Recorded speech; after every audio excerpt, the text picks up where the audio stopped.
Hello दोस्तों, मैं प्रद्युम्न आप सभी का स्वागत करता हूं PH0099 क्लासेस के एक नए वीडियो लेक्चर में। आज के वीडियो लेक्चर में हम लोग देखने वाले हैं DLED 4 सेमेस्टर के इंग्लिश में राजन सीरीज के वेरी शॉर्ट क्वेश्चन को, जो कि हमारा पार्ट नंबर 6 है। पार्ट नंबर 5 तक हम लोगों ने 70 क्वेश्चन को कर लिया है। पार्ट नंबर 6 में हम लोग देखेंगे उसके आगे क्वेश्चन नंबर 71 से। तो चलिए शुरू करते हैं। क्वेश्चन नंबर 71 है आपका, explain the definition of conjunction. Conjunction का डिफिनीशन विस्तार से बताना है, या कंजंक्शन का डिफिनीशन क्या होता है। तो देखिए, कंजंक्शन का जो डिफिनीशन है, एक conjunction is word that joins two words or sentence with each other. जो कंजंक्शन होता है वो आपका क्या करता है, दो वर्ड्स या सेंटेंसों को एक दूसरे से जोड़ता है। तो ये आपका होता है conjunction. Next question number 72, right the definition of complex sentence with examples. Complex sentence का परिभाषा एग्जाम्पल के साथ लिखना है। तो चलिए देखते हैं डिफिनीशन ऑफ कॉम्प्लेक्स सेंटेंस। तो such a sentence as having one main clause at least one subordinate clause is called a complex sentence. जो कॉम्प्लेक्स सेंटेंस होता है वो एक ऐसा सेंटेंस होता है जिसमें एक मेन क्लॉज होता है और वन सबऑर्डिनेट क्लॉज होता है। उसी को हम लोग बोलते हैं कॉम्प्लेक्स सेंटेंस। एक एग्जांपल देखते हैं, सरिता गोज व्हेन आई कम। यहाँ देखिए सरिता गोज, ये आपका हो गया मेन क्लॉज। नेक्स्ट आपका है व्हेन आई कम, ये आपका हो गया subordinate clause. Question number 73, explain the advantage of lesson plan. Lesson plan के हमको लाभ लिखना है, लेसन प्लान से क्या लाभ होता है। तो चलिए देखते हैं। फर्स्ट आपका है, the teacher becomes confident, self reliance and success in achieving the AIIMS. यानी जो लेसन प्लान होता है, यदि कोई टीचर इसको बना लेता है तो अपने एम को अचीव कर पाता है सक्सेसफुली। नेक्स्ट आपका है सेकंड नंबर है आपका, the teacher puts equal emphasis on different parts of the plan which reduces the possibility of overemphasizing or ignoring a particular aspect of lesson. Next आपका है 74 number, right the definition of preposition. Preposition का परिभाषा लिखना है, यानी preposition किसे कहते हैं।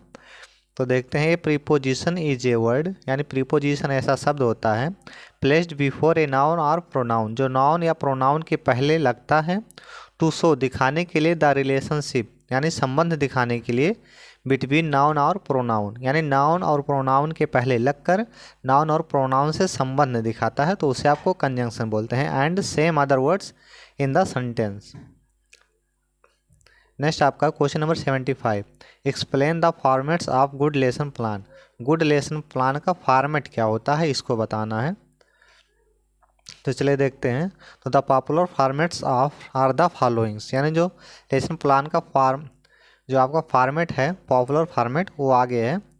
जिसमें से क्या है, पहला NCERT और इलेक्ट्रिक अप्रोच, ये हो गया पहला। नेक्स्ट आपका है इवोल्यूशन अप्रोच और boom approach, booms approach, blooms approach. Next आपका है हर्बर्टेरियन अप्रोच। नेक्स्ट आपका है RCEM अप्रोच, और लास्ट आपका है मॉरिसन्स अप्रोच और unit approach.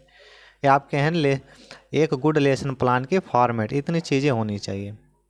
Next question number 76, which form of verb is used in past perfect tense. यानी पास्ट परफेक्ट टेंस में वर्ब का कौन सा फॉर्म यूज होता है। तो पास्ट परफेक्ट टेंस में हम लोग हैड के साथ वर्ब का थर्ड फॉर्म यूज करते हैं। तो यानी कि third form of the verb with had, यानी हैड के साथ वर्ब का third form use in past perfect tense. Question number 77, discuss the two characteristics of a good lesson plan. Good lesson यानी अच्छे लेसन प्लान के दो विशेषताएं लिखना है। उसकी दो विशेषताएं कौन कौन सी हैं, तो देखते हैं। ये good lesson plan should be based on participle of teaching and theories of psychology. जो एक अच्छा प्लान होना चाहिए उसका बेस्ड होना चाहिए किस पे, यानी कि प्रिंसिपल यहाँ प्रिंसिपल लिखा है आपका, based on principal of teaching and theories psychology, यानी साइकोलॉजी के थ्योरीज पर और टीचिंग के प्रिंसिपल पर उसका बेस होना चाहिए। नेक्स्ट है आपका, a good lesson plan must follow a standardised format, यानी जो गुड लेसन प्लान होता है उसको स्टैंडर्डाइज्ड फॉर्मेट अवश्य फॉलो करना चाहिए। ये हो गया इसके दो करेक्टर इसकी। नेक्स्ट आपका question number 78, explain the few advances of grammar translation method. Grammar translation method के कुछ क्या करना है, एडवांसेज को लिखना है। तो चलिए देखते हैं। तो there are following advances of grammar translation method. First आपका है, it is claimed to be the speediest and surest produce of building up a vast vocabulary.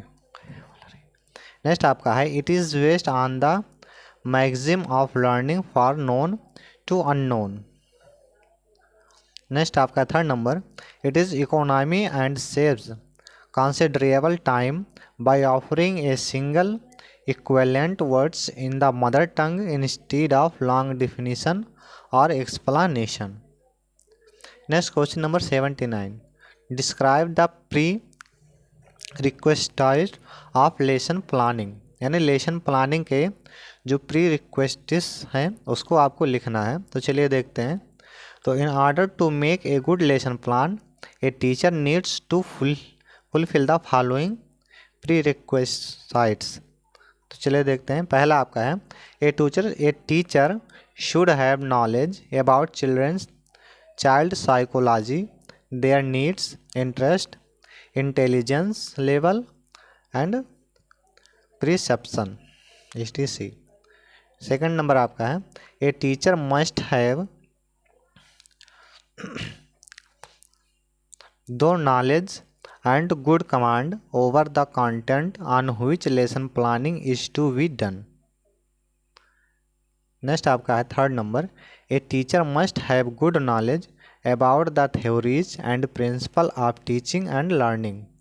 Fourth number आपका है, a teacher should have pure information and pure information about the aim and objective of education.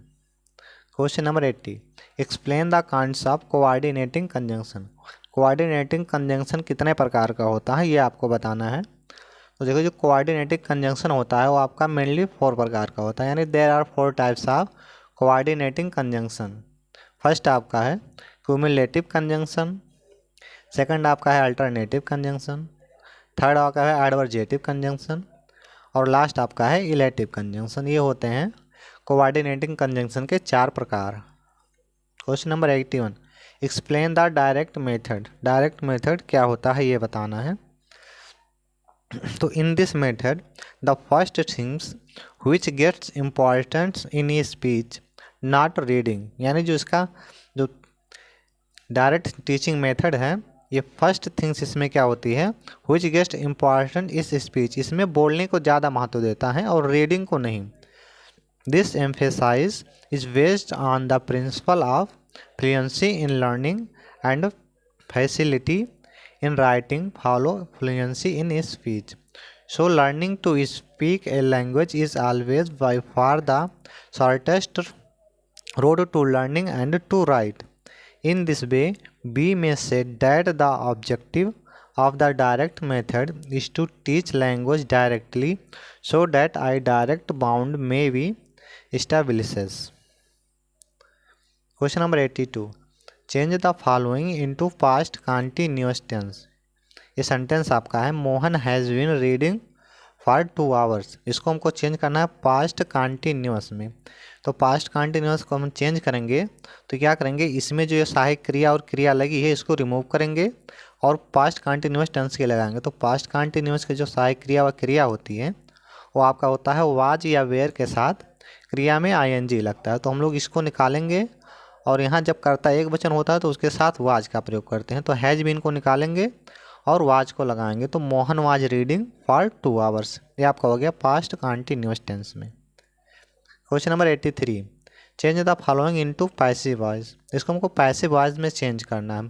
तो passive voice में change करने के लिए सबसे पहले हम इसका टेंस पहचानेंगे ये किस टेंस में है। तो देखिए I am writing a letter, तो is are am plus I N G ये होता है आपका प्रेजेंट कंटिन्यूअस टेंस की पहचान। तो प्रेजेंट कंटिन्यूअस जब हम लोग पैसिव बनाते हैं तो सबसे पहले हम लोग ऑब्जेक्ट को सब्जेक्ट लिखेंगे और ऑब्जेक्ट को सब्जेक्ट और सब्जेक्ट को ऑब्जेक्ट बनाएंगे। तो पहले लिखेंगे ए लेटर, उसके बाद में पैसिव वॉइस की सहायक क्रिया जो इसकी होती है is are am plus being plus verb के साथ थर्ड फॉर्म का प्रयोग करते हैं। तो आपका हो जाएगा ए लेटर इज बीइंग, क्रिया का थर्ड फॉर्म रिटन और बाय मी, ये आपका हो गया passive voice. Question number 84, complete the following sentence I prefer milk dot dot T. तो देखिए प्रीफर के बाद जब भी हमको यहाँ फिलर करना होगा यानी फिल करना होगा तो हमेशा हम क्या करेंगे टू फिल करेंगे। कभी कभी करेक्शन में देगा यहाँ देन लिखा होता है तो हमको यहाँ क्या करना होता है टू का प्रयोग करना होता है। तो I prefer milk to tea, ये आपका हो गया right answer. Question number 85, complete the following sentence, इस सेंटेंस को पूरा करना है। He congratulated me dot dot my success. तो कांग्रेचुलेसन यहाँ इसके बाद अगर हम भरेंगे तो हमेशा ऑन प्रीपोजिशन का प्रयोग करते हैं। He congratulate me on my success. अब यहाँ भी हमारी वीडियो समाप्त होती है। अगर हमारी वीडियो आपको पसंद आई हो तो चैनल को सब्सक्राइब करें और अपने दोस्तों के साथ शेयर करना ना भूलें। जय हिंद।